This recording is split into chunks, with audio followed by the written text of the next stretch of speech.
ಹೇ hello ಎಲ್ರಿಗೂ ನಮಸ್ಕಾರ. Welcome back to my YouTube channel. ನಾನು ಶ್ರುತಿ. ಎಲ್ಲರೂ ಹೇಗಿದ್ದೀರಾ? ಐ ಹೋಪ್ ಎಲ್ಲರೂ ಚೆನ್ನಾಗಿದ್ದೀರಾ ಅಂತ ಅನ್ಕೋತೀನಿ. ಹಾಗೆ ನಾನು ಮತ್ತು ನನ್ನ ಮಗ ಇಬ್ಬರು ಕೂಡ ತುಂಬಾ ಚೆನ್ನಾಗಿದ್ದೀವಿ. ಇವತ್ತು ನಾನು ಮಾರ್ನಿಂಗಿಂದನೇ ವ್ಲಾಗ್ನ ಶುರು ಮಾಡ್ತಾ ಇದ್ದೀನಿ. ಮಾರ್ನಿಂಗ್ ಟು ಆಫ್ಟರ್ನೂನ್ ರೊಟೀನ್ ಹೇಗಿರುತ್ತೆ ಅನ್ನೋದನ್ನು ಈ ಒಂದು ವ್ಲಾಗಲ್ಲಿ ನಿಮ್ಮ ಜೊತೆ ಶೇರ್ ಮಾಡ್ಕೋತೀನಿ. ಹಿಂದಿನ ದಿನ ನಾವು ಮಂತ್ರಾಲಯಕ್ಕೆ ಹೋಗಿ ಬಂದಿದ್ವಿ, ಹಂಗಾಗಿ ಫುಲ್ ಟಯರ್ಡ್ ಆಗಿತ್ತು. ಲೇಟಾಗಿದ್ವಿ ಇಬ್ಬರು ಕೂಡ. ಹಾಗೆ ಇವತ್ತು ಯಕ್ಷಿತ್ಗೆ ಸ್ಕೂಲ್ ಅಡ್ಮಿಷನ್ ಕೂಡ ಮಾಡಿಸ್ಬೇಕು. ಹಾಗೆ ನಾನು ಮೊನ್ನೆ ಹಾಕಿದ ವ್ಲಾಗ್ ಕೂಡ ಎಲ್ರಿಗೂ ತುಂಬ ಇಷ್ಟ ಆಗಿದೆ. ಇದೇ ಥರ ನನ್ನ ಸಪೋರ್ಟ್ ಮಾಡಿ ಅಂತ ಕೇಳ್ಕೊತೀನಿ. ಎಲ್ರಿಗೂ ಕೂಡ ಥ್ಯಾಂಕ್ ಯು ಸೋ ಮಚ್. ಹಾಗೆ ಕೆಲವೊಬ್ಬರು ಒಂದಷ್ಟು ಕ್ವಶನ್ಸ್ನು ಕೂಡ ಕೇಳಿದ್ದೀರ ಕಮೆಂಟ್ಸಲ್ಲಿ. ಮುಂದೆ ಬರೋ ವ್ಲಾಗ್ಗಳಲ್ಲಿ ನಿಮಗೆ ಅದಕ್ಕೆಲ್ಲ ಆನ್ಸರ್ ಸಿಗುತ್ತೆ. Coming back to vlog, as usual ನಾವು ಬೆಳಗ್ಗೆ ಎದ್ದಿದ ತಕ್ಷಣ ಒಂದು ಲೋಟ ಬಿಸಿ ನೀರನ್ನ ಕುಡಿತೀವಿ ಇಬ್ಬರು ಕೂಡ. ನಾನಿಲ್ಲಿ ಹಾಲನ್ನು ಕೂಡ ಕಾಯಕ್ಕೆ ಇಟ್ಟಿದ್ದೀನಿ. ಯಕ್ಷಿತ್ಗೊಂದು ಲೋಟ ಹಾಲು ಕಾಯಿಸ್ಕೊಟ್ಬಿಟ್ಟು ನಾನೊಂದು ಲೋಟ ಬಿಸಿಯಾಗಿ ಒಂದು ಲೋಟ ಕಾಫಿ ಮಾಡ್ಕೊಂಡು ಕುಡಿದ್ಬಿಟ್ಟು ಆಮೇಲೆ ಬೇರೆ ಏನು ಕೆಲಸ ಇದೆಯೋ ಅದನ್ನು ನೋಡ್ಕೊಳ್ಳೋಣ ಅಂತ ಹೇಳಿ, ಇನ್ನು ಇವತ್ತಿನ ಬ್ರೇಕ್ಫಾಸ್ಟಿಗೆ ಅಂತ ಹೇಳಿ ನಾನು ಟೊಮೆಟೊ ಬಾತ್ನ ಮಾಡ್ತಾಯಿದ್ದೀನಿ. ನಮ್ಮ ಮನೇಲಿ ಹೇಗೆ ಅಂತಂದರೆ, ನನ್ನ ಮಗ ಏನು ತಿಂಡಿ ಕೇಳ್ತಾನೋ ಅದನ್ನೇ ಮಾಡಿಕೊಡ್ಬೇಕು. ಅವನಿಗೆ ಜಾಸ್ತಿ ಇಷ್ಟ ಆಗೋದು ಅಂತಂದರೆ ಪುಳಿಯೋಗರೆ ಮತ್ತು ಇಡ್ಲಿ. ಯಾವಾಗಲಾದರೂ ಒಂದೊಂದು ಟೈಮು ಟೊಮೆಟೊ ಬಾತ್ ಕೇಳ್ತಾನೆ. ಅದಕ್ಕೆ ಮೊಸರು ಹಾಕ್ಕೊಂಡು ತಿನ್ನಬೇಕು ಅವನಿಗೆ. ಹಾಗಾಗಿ ಅಮ್ಮ ಟೊಮೆಟೊ ಬಾತ್ ಮಾಡಿಕೊಡು ಅಂತ ಕೇಳ್ತಾನೆ. ಆಗ ನನ್ನ ಮಗ ಹೇಗೆ ಅಂತಂದರೆ, ಯಾವಾಗ ನೋಡಿದ್ರು ಅಮ್ಮ ಎತ್ಕೋ ಎತ್ಕೋ ಅಂತ ಹಿಂಸೆ ಕೊಡ್ತಾನೆ. ಮೊದಲೆಲ್ಲ ಆದರೆ ನಾನು ಅಷ್ಟೆಲ್ಲ ಅವನನ್ನು ಎತ್ಕೊಂಡೇ ಇಲ್ಲ ಮಗುನಲ್ಲಿ ಇರಬೇಕಾದ್ರೆ. ಇವಾಗಂತೂ ಸಿಕ್ಕಾಪಟ್ಟೆ ಹಿಂಸೆ ಕೊಡ್ತಾನೆ. ಎತ್ಕೋ ಅಮ್ಮ ಅಂತ ಹೇಳಿ ಅವನನ್ನು ಒಂದು ಸ್ವಲ್ಪ ಎತ್ಕೊಂಡು ಪ್ಯಾಂಪರ್ ಮಾಡಿದ್ರೆ ಆಮೇಲೆ ಸುಮ್ಮನೆ ಹಾಕ್ತಾನೆ. ಯಕ್ಷಿತ್ ಸ್ಕೂಲ್ ಸ್ಟಾರ್ಟ್ ಆಗೋದಕ್ಕೆ ಇನ್ನೊಂದು 4 ಡೇಸ್ ಏನೋ ಇತ್ತು ಅಷ್ಟೇ. ಅಷ್ಟರಲ್ಲೇ ಅಡ್ಮಿಷನ್ ಮಾಡಿಸ್ಬಿಡೋಣ ಅಂತ ಹೇಳಿ ಇವತ್ತು ಹೋಗೋಣ ಅಂದ್ಕೊಂಡಿದ್ದೀನಿ. ನಾನು ಎಲ್ಲಾದರೂ ಬೇರೆ ಸ್ಕೂಲಿಗೆ ಸೇರಿಸೋಣ ಅಂತ ಅನ್ಕೋತಾ ಇದ್ದೆ. ಬಟ್ ಬೇಡ, ಇದೊಂದು ವರ್ಷ ಅದೇ ಸ್ಕೂಲಲ್ಲಿ ಓದಲಿ, ಆಮೇಲೆ ಬೇಕಂದರೆ ನೋಡೋಣ ಅಂತ ಹೇಳಿ ಸುಮ್ಮನೆ ಆದೆ. ಇನ್ನು ಪ್ರತಿ ವರ್ಷವೂ ಕೂಡ ಒಂದೊಂದು ಸ್ಕೂಲಿಗೆ ಸೇರ್ಸೋದು ಬೇಡ. ಇವಾಗಂದರೆ ಅವನಿಗೆ ಎಲ್ಲ ಚೆನ್ನಾಗಿ ಅರ್ಥ ಆಗುತ್ತೆ. ಇದೇ ಸ್ಕೂಲ್ಗೆ ಹೋಗಲಿ, ಮುಂದಿನ ವರ್ಷ ಬೇಕು ಅಂದರೆ ಅವನು ಯಾವ ಥರ ಕಲ್ತ್ಕೊಳ್ತಾನೆ, ಯಾವ ಥರ ತಿಳ್ಕೊತಾನೆ ಅದನ್ನು ನೋಡಿಕೊಂಡು ಬೇರೆ ಸ್ಕೂಲ್ಗೆ ಹಾಕ್ಕೊಳ್ಳೋಣ. ಇಲ್ಲ ಈ ಸ್ಕೂಲಲ್ಲೇ ಚೆನ್ನಾಗಿ ಇಂಪ್ರೂವ್ ಆದರೆ ಇದೇ ಸ್ಕೂಲಲ್ಲೇ ಕಂಟಿನ್ಯೂ ಮಾಡೋಣ ಅಂತ ಅಂದ್ಕೊಂಡು ಅದೇ ಸ್ಕೂಲಲ್ಲೇ ಅಡ್ಮಿಷನ್ ಮಾಡಿಸೋಣ ಅಂದ್ಕೊಂಡಿದ್ದೀನಿ. ಅವನು ಲಾಸ್ಟ್ ಇಯರ್ ಓದಿದ ಸ್ಕೂಲಲ್ಲೇ. ಹಾಗೆ ನಾನಿಲ್ಲಿ ಕಾಫಿ ಎಲ್ಲ ಕುಡ್ದಾದ್ಮೇಲೆ ಟೊಮೆಟೊ ಬಾತ್ ಮಾಡೋದಕ್ಕೆ ಅಂತ ಹೇಳಿ ತರಕಾರಿ ಎಲ್ಲನೂ ಕೂಡ ಕಟ್ ಮಾಡಿಕೊಂಡು ಇಲ್ಲಿ ಒಗ್ಗರಣೆನ ಹಾಕ್ಕೊತಾ ಇದ್ದೀನಿ. ಅಷ್ಟರಲ್ಲಿ ಮತ್ತೆ ನನ್ನ ಮಗ ಬಂದ.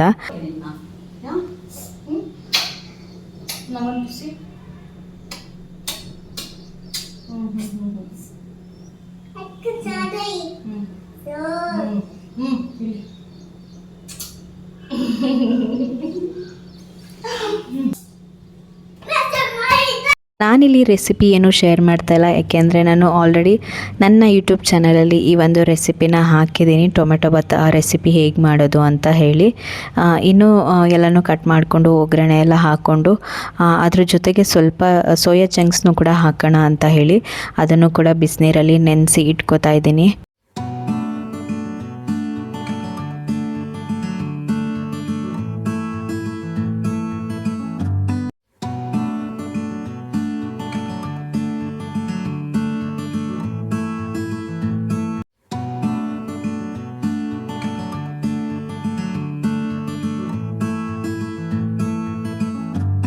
ಈ ನಡುವೆ ನನ್ನ ಮಗನಿಗೆ ಪಾತ್ರೆ ತೊಳೆಯೋದು ಅಂದರೆ ಏನೋ ಗೊತ್ತಿಲ್ಲ, ಸಿಕ್ಕಾಪಟ್ಟೆ ಇಷ್ಟ ಆಗ್ಬಿಟ್ಟೈತೆ.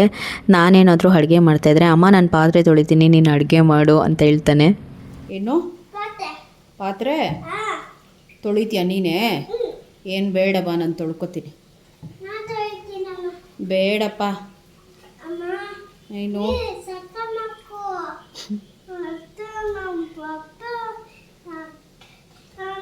ನಾನು ತೊಳ್ಕೊತೀನಿ ಬಾ, ನೀನೇನು ತೊಳಿಬೇಡ ಬಾ. ಟೊಮೆಟೊ ಬಾತ್ ಕೊಡ್ತೀನಿ ತಿನ್ನುವಂತೆ. ನಾನು ತೊಳ್ಕೊತೀನಿ ಬಾ, ನಾನು ತೊಳ್ಕೊತೀನಿ ಬಾ. ಟೊಮೆಟೊ ಬಾತ್ ಬೇಡವಾ ನಿಂಗೆ? ಹಾಂ ಬೇಡಪ್ಪ.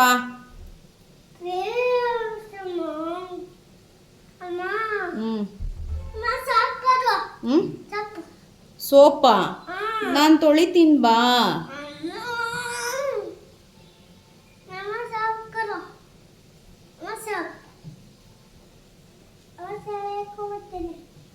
ಅವನಿಗೆ ಅಲ್ಲಿ ನಿಂತ್ಕೊಂಡು ತೊಳೆಯೋದಕ್ಕಾಗಲ್ಲ, ಹಾಗಾಗಿ ಚೇರ್ ಎತ್ಕೊಂಡು ಬಂದಿದ್ದಾನೆ ಕುತ್ಕೊಂಡು ತೊಳೆಯೋದಕ್ಕೆ ಅಂತ ಹೇಳಿ.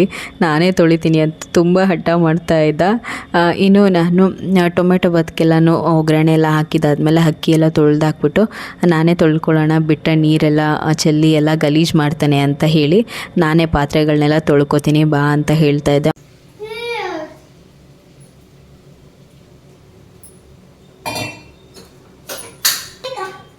ನೀನೇನು ಮಾಡ್ತೀಯಾ?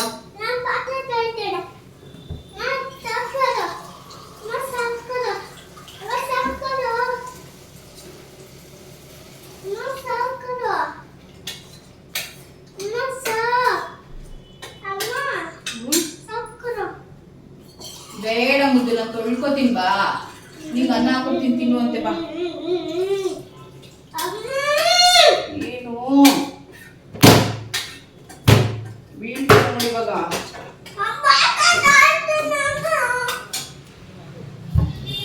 ಹೀಗೆ ಈ 1.5 ವರ್ಷದಲ್ಲಿ ಬಿಗ್ ಚಾಲೆಂಜಿಂಗ್ ಅಂತ ಅನಿಸಿದ್ದು ನನ್ನ ಮಗನ ಹೆಲ್ತ್ ಇಶ್ಯೂ. ನಾವು ಅಲ್ಲಿದ್ದಾಗ ಅವನಿಗೇನು ಅಷ್ಟು ಗೊತ್ತಾಗ್ತಾ ಇರಲಿಲ್ಲ.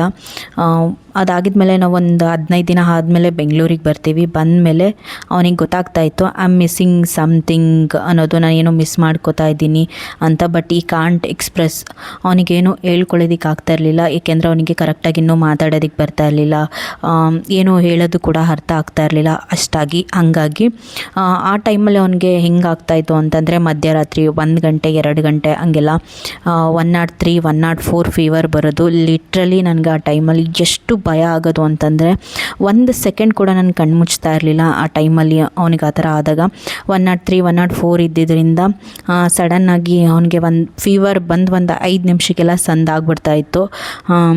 ಅದಾದಮೇಲೆ ನನಗೆ ನನಗೆ ಅಷ್ಟು ಭಯ ಆಗ್ತಾಯಿತ್ತು ಅಂತಂದರೆ, ಅದಕ್ಕಿಂತ ಮುಂಚೆ ನಾನು ಅದ್ರ ಬಗ್ಗೆ ಅವ್ನಿಗೆ ಹೆಲ್ತ್ ಇಶ್ಯೂ ಇದ್ರೂ ನಾನು ತಲೆ ಕೆಡಿಸ್ಕೊತಾ ಇರಲಿಲ್ಲ.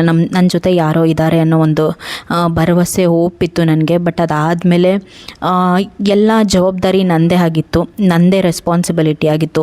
ನನ್ನ ಮಗನ ಜವಾಬ್ದಾರಿ ನನ್ನದೇ ಆಗಿತ್ತು. ನಾಳೆ ದಿನ ಏನೇ ಆದ್ರೂ ನಾನೇ ರೆಸ್ಪಾನ್ಸಿಬಿಲಿಟಿ ಅನ್ನೋದು ನನ್ನ ತಲೆಯಲ್ಲಿ ಕೂತ್ಕೊಬಿಟ್ಟಿತ್ತು. ಹಾಗಾಗಿ ಅದರಿಂದನೇ ಏನೋ ಗೊತ್ತಿಲ್ಲ, ನಂಗೆ ಸಿಕ್ಕಾಪಟ್ಟೆ ಭಯ ಆಗೋದು, ಎಷ್ಟು ತುಂಬ ಪ್ಯಾನಿಕ್ ಆಗಿಬಿಡ್ತಿದ್ದೆ ಆ ಟೈಮಲ್ಲಿ, ತುಂಬ ಕೋಪ ಬರೋದು ಆ ಟೈಮಲ್ಲಿ ನಂಗೆ. ಬಟ್ ನನಗೆ ಎಕ್ಸ್ಪ್ರೆಸ್ ಮಾಡೋದಕ್ಕೆ ಆಗ್ತಾ ಇರಲಿಲ್ಲ, ಅಷ್ಟು ಭಯ ಪಡ್ತಾಯಿದ್ದೆ. ಅದಾಗಿದ್ಮೇಲೆ ನಾನು ಯಾರ್ಯಾರು ಎಲ್ಲೆಲ್ಲಿ ಹೇಳ್ತಾರೋ ಅಲ್ಲೆಲ್ಲ ನಾನು ಡಾಕ್ಟರ್ನ ಕನ್ಸಲ್ಟ್ ಮಾಡಿರೋದು ಉಂಟು. ಅದ್ರ ಜೊತೆಗೆ ಈ ಟೈಫಾಯ್ಡು ಮತ್ತು ವೈರಲ್ ಫೀವರ್ ಬರದೇ ಇರೋ ಥರ ವ್ಯಾಕ್ಸಿನೇಷನ್ ಹಾಕ್ಸ್ತಾರಲ್ಲ, ಅದನ್ನು ಕೂಡ ಹಾಕ್ಸಿದೆ. ಅದನ್ನು ಹಾಕ್ಸಿದ್ರೂ ಕೂಡ ಅವನಿಗೆ ಮಂತ್ಲಿ ಒನ್ಸ್ ಕಂಪಲ್ಸರಿ ಆಗಿಬಿಟ್ಟಿತ್ತು ಫೀವರು, ಇಲ್ಲ ಕೋಲ್ಡು ಕಾಫು ಏನಾದರೂ ಒಂದು ಇರ್ತಾಯಿತ್ತು. ಮಂತಲ್ಲಿ ಅವನು 15 ಡೇಸ್ ಹೆಲ್ದಿಯಾಗಿದ್ರೇ ಹೆಚ್ಚು, ಆ ಥರ ಆಗಿಬಿಟ್ಟಿತ್ತು.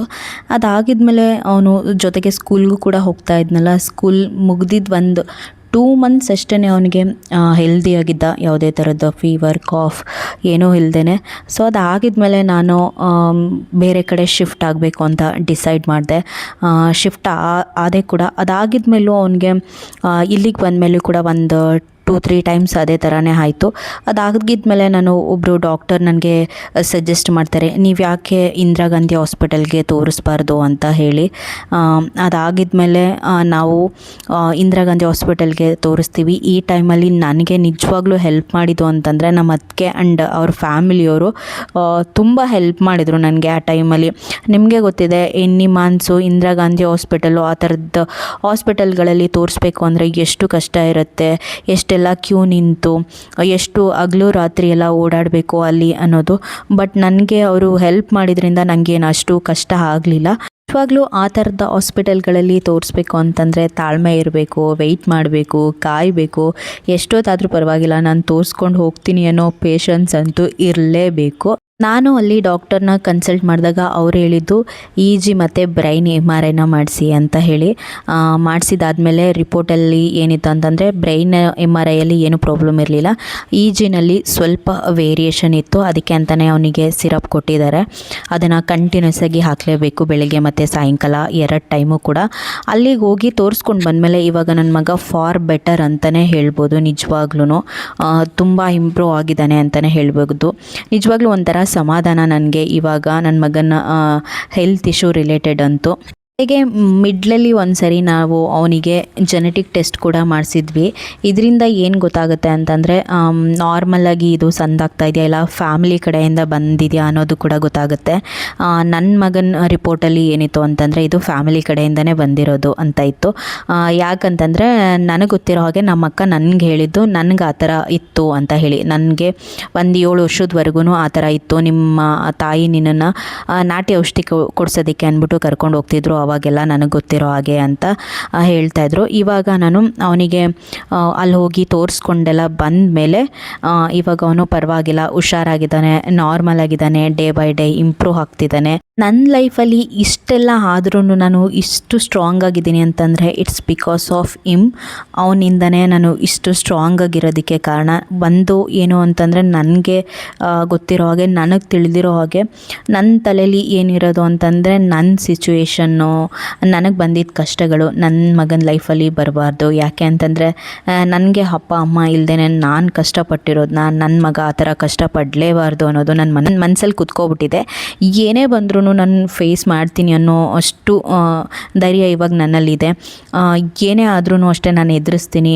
I am ready to face, I will face ಅನ್ನೋ ಥರ ಆಗ್ಬಿಟ್ಟಿದ್ದೀನಿ ಇವಾಗ ನಾನು. ಹಾಗೆ ನನ್ನ ಈ ಒಂದು ಜರ್ನಿಲಿ ಪ್ರತ್ಯಕ್ಷವಾಗಿನೋ ಪರೋಕ್ಷವಾಗಿನೋ, ಹಾಗೆ ನನಗೆ ಗೊತ್ತಿದ್ದೋ ಗೊತ್ತಿಲ್ಲದೇನೋ ಯಾರೆಲ್ಲ ನನಗೆ ಹೆಲ್ಪ್ ಮಾಡಿದ್ದೀರಾ ಎಲ್ರಿಗೂ ಅಷ್ಟೇ ತುಂಬ ಹೃದಯದ ಧನ್ಯವಾದಗಳು.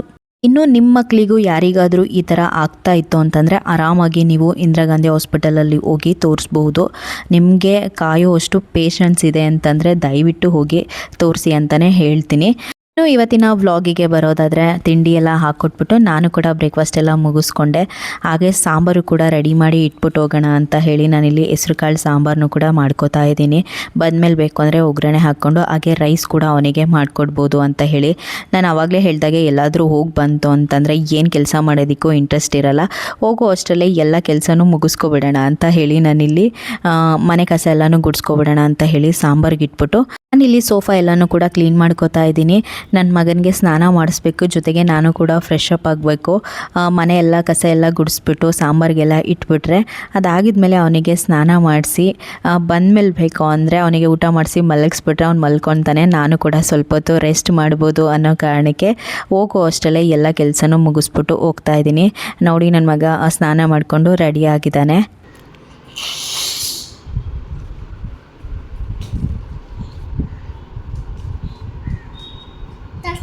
ಏನು ತೋರಿಸ್ಲಿ? ಫೋಟೋ ತೋರಿಸ್ಲಾ? ಹ್ಞೂ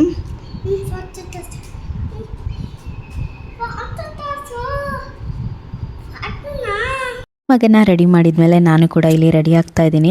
ನಮ್ಮ ಮನೆಯಿಂದ ಒಂದು 2-3 ಕಿಲೋಮೀಟ್ರ್ ಇರ್ಬೋದು, ಅಷ್ಟೇ ಹತ್ರದಲ್ಲೇ ಇರೋದು. ನನಗೂ ಹೋಗಿ ಬರೋದಕ್ಕೆಲ್ಲ ಈಸಿ ಆಗುತ್ತೆ ಅಂತ ಹೇಳಿ ಹತ್ರದಲ್ಲೇ ಸ್ಕೂಲಿಗೆ ಹಾಕಿರೋದು ಅವನನ್ನು ನಾನು.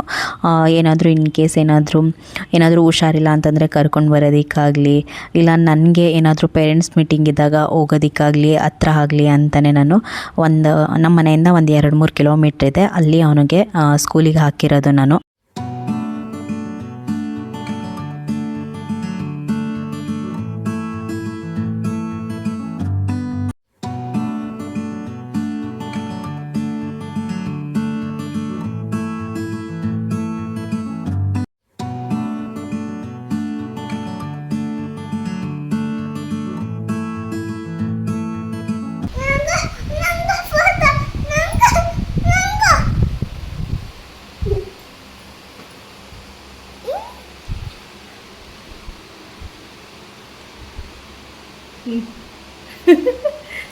ಹಾಯ್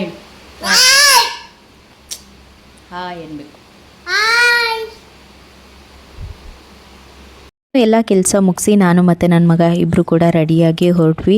ಎಷ್ಟು ಬಿಸಿಲಿದೆ ನೀವೇ ನೋಡ್ತಾ ಇರ್ಬೋದು ಹೊರಗಡೆ. ಹಾಗಾಗಿ ನನ್ನ ಮಗ ಕ್ಯಾಪ್ ಹಾಕ್ಕೊಂಡು ರೆಡಿ ಆಗಿಬಿಟ್ಟಿದ್ದಾನೆ. ಆಟೋಲ್ಲಿ ಹೋಗೋಣ ಅಂತ ಹೇಳಿ ಹೋಗ್ತಾ ಇದ್ದೀವಿ. ನಾವು ಹೋಗೋ ಅಷ್ಟರಲ್ಲಿ ತುಂಬ ಪೇರೆಂಟ್ಸ್ ವೆಯ್ಟ್ ಮಾಡ್ತಾಯಿದ್ರು. ಏನಕ್ಕಪ್ಪ ಅಂತಂದರೆ ಸ್ಕೂಲ್ ಓಪನ್ ಆಗೋದು ಇನ್ 4 ಡೇಸ್ ಇತ್ತಲ್ವ. ಯೂಶ್ವಲಿ ಎಲ್ಲ ಪೇರೆಂಟ್ಸ್ಗಳು ಲಾಸ್ಟಲ್ಲಿ ಅಡ್ಮಿಷನ್ ಮಾಡಿಸೋದಲ್ವ, ಹಾಗಾಗಿ ತುಂಬ ಪೇರೆಂಟ್ಸ್ ಇದ್ದರು. ನಾನು ಮನೆಗೆ ಬರೋದು ಕೂಡ ಸ್ವಲ್ಪ ಲೇಟ್ ಆಯಿತು. ಅಡ್ಮಿಷನ್ ಪ್ರೋಸೆಸ್ ಎಲ್ಲ ಮುಗಿಸ್ಕೊಂಡು ಒಬ್ಬರಾದ್ಮೇಲೆ ಒಬ್ಬರಿಗೆ ಅಡ್ಮಿಷನ್ ಮಾಡಿಸ್ತಾ ಇದ್ರಲ್ವ, ಹಾಗಾಗಿ ಮನೆಗೆ ಬಂದು ಏನೇನು ಬುಕ್ಸ್ ಕೊಟ್ಟಿದ್ದಾರೆ ಅಂತ ಹೇಳಿ ನೋಡ್ತಾ ಇದ್ದೆ. ಈ ವರ್ಷ ನಾನು ನನ್ನ ಮಗನ LKGಗೆ ಅಡ್ಮಿಷನ್ ಮಾಡಿಸಿರೋದು. ಅವನಿಗೆ 4 ಇಯರ್ಸ್ ಕಂಪ್ಲೀಟ್ ಆಗಿದೆಯಲ್ವ, ಹಾಗಾಗಿ ಇನ್ನು ಎಲ್ಲ ಬುಕ್ಸ್ನೂ ಕೂಡ ನೋಡಿ ಎತ್ತಿಟ್ಬಿಟ್ಟು ಇದೆಲ್ಲದಕ್ಕೂ ಕೂಡ ಇವಾಗ ರ್ಯಾಪರ್ ಹಾಕಬೇಕು, ಜೊತೆಗೆ ಸ್ಟಿಕ್ಕರ್ ಎಲ್ಲ ಹಾಕಿ ಹೆಸರು ಎಲ್ಲ ಬರೆದು ಕಳಿಸ್ಬೇಕು. ಲಾಸ್ಟ್ ಇಯರಿಗೆ ಕಂಪೇರ್ ಮಾಡಿದ್ರೆ ಈ ವರ್ಷ ಅಂತೂ ತುಂಬ ಬುಕ್ಸ್ಗಳನ್ನ ಕೊಟ್ಟಿದ್ದಾರೆ. ನನ್ನ ಮಗ ಅಂತೂ ಅದು ಏನು ಬರೀತಾನೋ ಗೊತ್ತಿಲ್ಲ. ಇನ್ನು ಎಲ್ಲ ಬುಕ್ಸ್ಗಳನ್ನೂ ಕೂಡ ಎತ್ತಿಟ್ಬಿಟ್ಟು ರೈಸ್ ಮಾಡಬೇಕಿತ್ತು, ಹಾಗೆ ಸಾಂಬಾರ್ಗೂ ಕೂಡ ಒಗ್ಗರಣೆ ಹಾಕಬೇಕಾಗಿತ್ತು. ನಾನು ಎಲ್ಲ ಬುಕ್ಸ್ಗಳನ್ನೂ ಕೂಡ ನೋಡ್ತಾ ಇದ್ದರೆ ನನ್ನ ಮಗನೂ ಕೂಡ ಒಂದು ಕಡೆ ಕೂತ್ಕೊಂಡು ಎಲ್ಲ ಬುಕ್ಸ್ಗಳನ್ನೂ ಕೂಡ ನೋಡ್ತಾ ಇದ್ದ, ಏನೇನಿದೆ ಅಂತ ಹೇಳಿ. ಇನ್ನು ನನ್ನ ಮಗ ಸ್ಕೂಲಿಗೆ ಹೋಗಿ ಸ್ಟಾರ್ಟ್ ಮಾಡಿದ್ಮೇಲೆ ಮತ್ತೆ ನಂದು ಅದೇ ರೊಟೀನು ಬೋರ್ ಆಗುತ್ತೆ ಇಡೀ ದಿನ ನನಗೆ. ನನ್ನ ಮಗ ಸ್ಕೂಲಿಂದ ಬರೋ ತನಕನೂ ಕೂಡ ಕೆಲವೊಂದು ಟೈಮ್ ಮಾತ್ರ ಏನು ಆ ಥರ ಅನಿಸೋದಿಲ್ಲ, ಏಕೆಂದರೆ ಮನೇಲೂ ಕೂಡ ಕೆಲಸಗಳೆಲ್ಲ ಇರುತ್ತಲ್ವ, ಹಾಗಾಗಿ